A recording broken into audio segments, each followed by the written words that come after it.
We're back here for Coffee Chats with Raquel and William, and we're at Sweetheart Patisseries, and we're talking about the summit that's going to be at the Westin January 29th.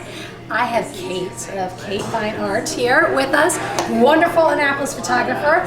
Thank you for joining us. Yeah. Cheers for Cheers with coffee. Cheers with coffee. Yes. Thanks for having me, you guys. Well, we are so excited to have you here, and we were just chatting before the cameras were rolling about a wedding that we did together, and when I saw the images come across my desk, I was just blown away. They were really great images, and every couple looks great, but when you see them all dressed up in the perfect light, I was like, wow. So I definitely wanted you to come out and tell us a little bit about you. And you know Kate, right? You've worked with her before. Yeah, we did a wedding. Yeah. Good. So tell us just a little bit about you and how you got into photography.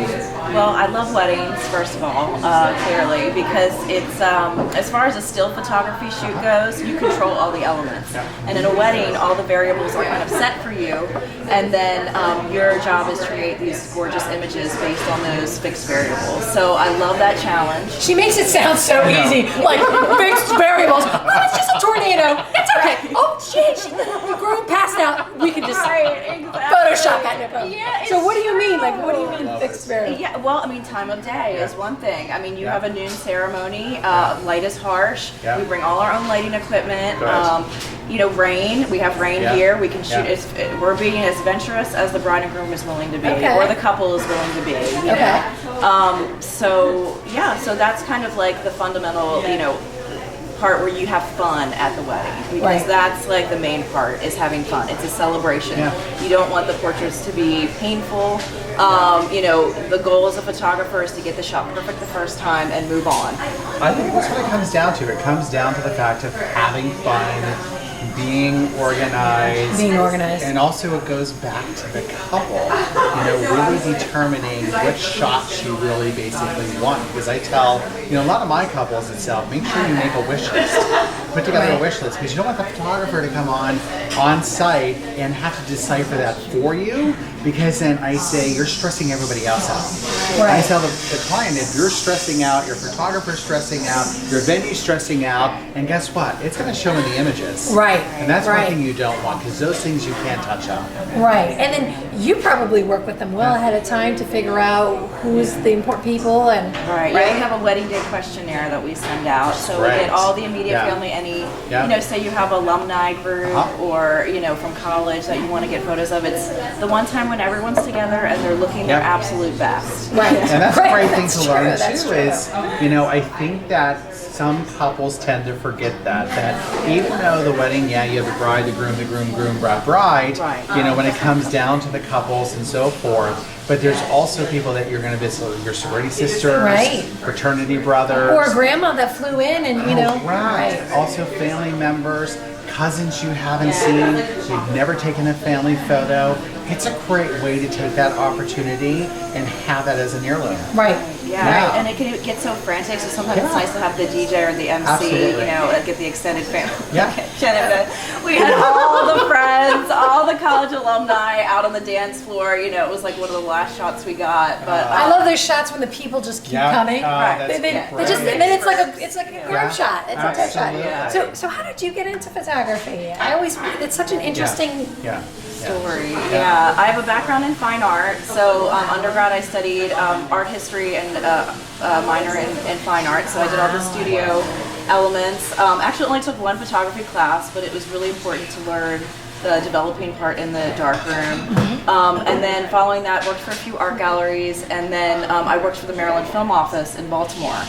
So any productions that came into Maryland, we worked on, so Wedding Crashers, The Wire, and I started, you know, we transitioned from film to digital in that office, so location scouting we would do for productions. And then in 2004, my sister-in-law was a wedding photographer, so I started working with her just as a second photographer. So and then moved out west in 2007 to apprentice with veteran wedding photographers in Las Vegas and LA. Oh, that's so neat. So for me, it was invaluable experience to work as kind of an understudy for established photographers who had like 25, 30 years experience. Exactly. You know, before moving back to Annapolis in 2009.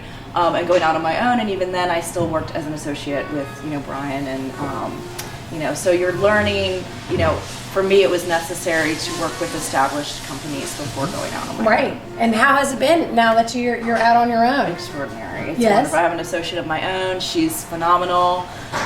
She's bilingual, so which helps my most recent wedding. The bride's family is from Colombia. Didn't speak any English. Wow, So Maria was able great. to translate for the family photos, and it was just wonderful. Wow. That's So tell me awesome. a little bit I love that it's Kate Fine Art. Yeah. I mean, you just put it out there. So I think there's something to be said about that. Absolutely. Tell us a little bit about Yeah. your philosophy when it comes to photography. Right. So I try to bring all those fine art elements, composition, color theory, into my photography. And also, it's not really finished until you have a print, an artwork, an album.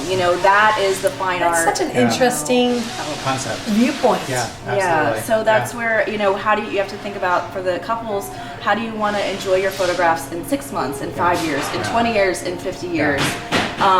So, it's really important. And again, I don't, I'll always include a little proof box with some prints, whether they order an album or not, just so you always have some print. My worst fear is someone just throws a flash drive into a drawer and never remembers it. Yeah. And then do you arrange the albums or do you have a team?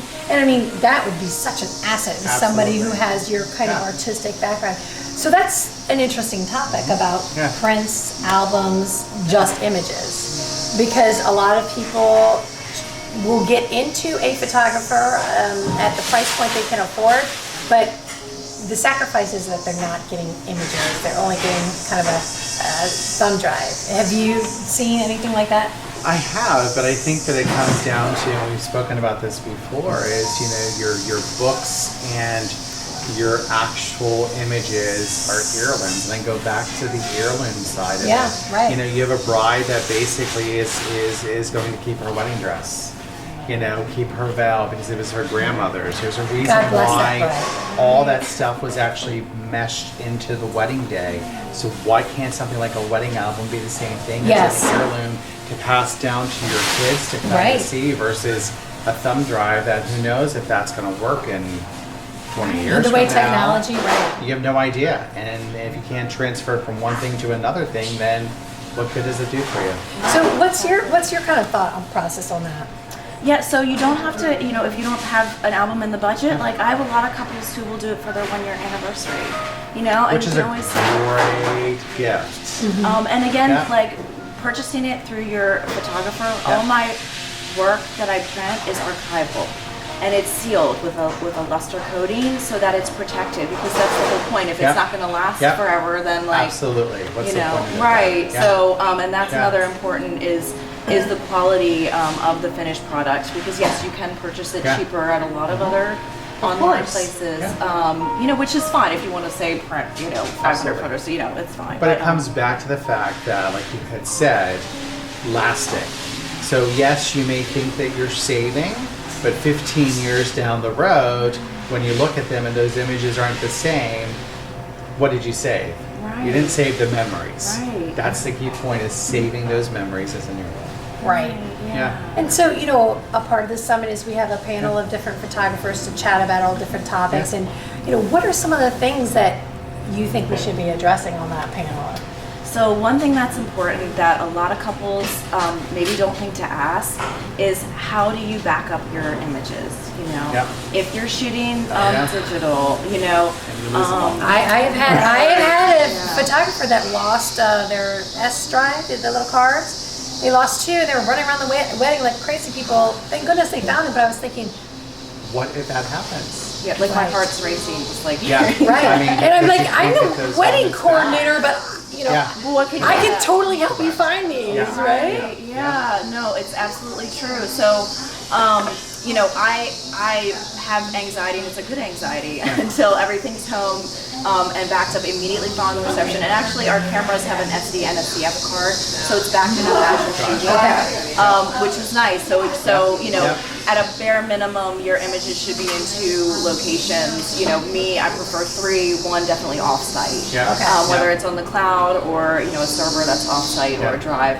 And that to me really determines like it differentiates the amateur from the professional, because the professional is going to have backup equipment, your images. I mean, it's a once in a lifetime event. You don't replicate this wedding day, and you don't get those memories back. Right. We have a lot of fun on the wedding day, but that's something I take very seriously. Right.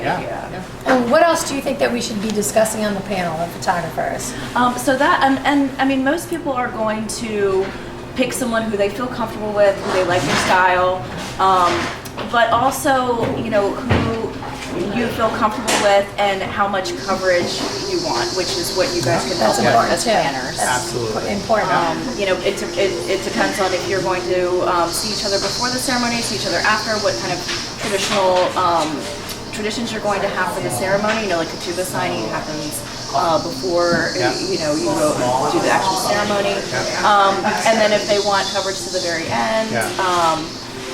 You know, so that timeline, that's kind of the more details that you work with your coordinators, which is nice. But other than that, I really strongly suggest backing up the images and how do you want to enjoy your photos. Right. It's nice to get other people's input on them. Absolutely. And how do you go about choosing a photographer, in your opinion? What would the bride be looking for, other than what do they back up, and what type of hours, what would be some other questions that they should be asking? Well, how to find a photographer, because, you know, you do a Google search, you know, which is great. You have worked really hard to get on that first page with, you know, Annapolis Wedding Photographers, but, you know, client referrals and coordinator referrals, because you guys have venues and venue. That's what I mean. Yeah, I'm saying coordinator as a venue coordinator. But you guys have worked. You know, you've done the trial and error. Like you've done it for them. And you know, a bride I get. You know, we a lot of fast client referrals. So a couple who's worked with me in the past. It's an honor. You know, it really is. That's the highest goal. I think it also comes down to the fact that, you know, you have these clients that always want to shave somewhere, save money, but yet, you know, having a family member or a cousin. Have you run into that? You know, I have, and you know, the biggest thing I always say is your cousin or your family member also wants to enjoy the wedding. And I remember doing a wedding many, many years ago, and 6 glasses of champagne in, like, they're not going to capture those images. And you tell them that, and they don't see the production until afterwards. And I always say you don't want to burn that bridge with a family member that wants to enjoy it. So you hire professionals for a reason. Yes, you may be spending a little bit more money, but guess what? There's a reason for it. Amen. And you know what? You spend it because you want to have a great day. You don't want to have to worry about things like that. And I always tell my brides, you cut from somewhere, your wedding may not be flawless. Right. It just may not happen. And you get what you pay for. Absolutely, you get what you pay for. 100%. You do get what you pay for. Yeah, you want to enjoy. You know, that's why you pay people, so you don't have to deal with it. Yeah. Right. Like you hire me for photography, check out the list. I'll contact whoever I need to contact. Yes. One other thing that I did want to mention about hiring a photographer is, based on your venue that you select, are they capable of lighting that environment? We were just chatting about lighting. The Governor Calvert House is 20 feet tall, a black ceiling. Like you need to literally be able to light. You need to be able to light that with external lights. And if you're, you know, not technically skilled with external lighting, then you know, you're not going to do it. Yeah, exactly. You have the equipment to do the job. It's like hiring a venue and someone coming to me and saying, I need forks. I'm like, what do you mean you need forks? I mean, those are things I have because we're professional venue at the Westin. And it's like going to a photographer and like, hey, by the way, I want you to shoot I don't have a camera. What do you mean I have a camera? I mean, those are little things that clients and, you know, weddings have to look at, is hiring the right key individuals. Absolutely. So it's important. Okay, this has been so educational. You are fabulous, and I'm so glad you took time to come in and chat with us. And we can't wait to see you at the summit. And people will be able to ask you all kinds of questions. You can give them your professional opinion. Absolutely. Anything you need. Thanks for having me. Oh, it's a pleasure. Thank you. We'll see you there.